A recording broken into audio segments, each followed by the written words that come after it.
আমরা সরকারি দল, আমরা ওনাদেরকে সুযোগ অবশ্যই দিব, কিন্তু আমাদের সরকার সম্বন্ধে এবং দুইজন মন্ত্রীর সম্বন্ধে যে কথাটা বলেছেন সেটা সংসদে রেকর্ড রাখতে হবে, এটা নিয়ম।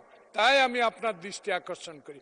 শাহজাহান চৌধুরী আমার সহকর্মী, অনেকদিন আমরা একই সাথে কাজ করেছি, কিন্তু দুঃখের বিষয় উনি প্রশ্ন নিয়ে কথা বলেছেন, ভালো বলেছেন, আমাদের মহাসচিব মহোদয় টেবিল থাপড়িয়ে ওনাকে স্বাগত জানিয়েছে। কিন্তু উনি আমাদের স্বরাষ্ট্রমন্ত্রী এবং মাননীয় আইনমন্ত্রীর সম্বন্ধে যে কথা বলেছেন, দুইজনের মধ্যে একটা পার্থক্য সৃষ্টি করতে চেয়েছেন।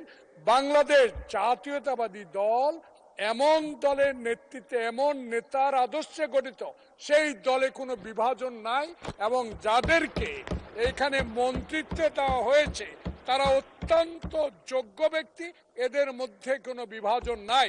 তাই এটা রেকর্ড থাকা দরকার। আপনাকে ধন্যবাদ। ধন্যবাদ, ধন্যবাদ। এই পর্যায়ে মহামান্য রাষ্ট্রপতির ভাষণের উপর আলোচনায় অংশগ্রহণ করবেন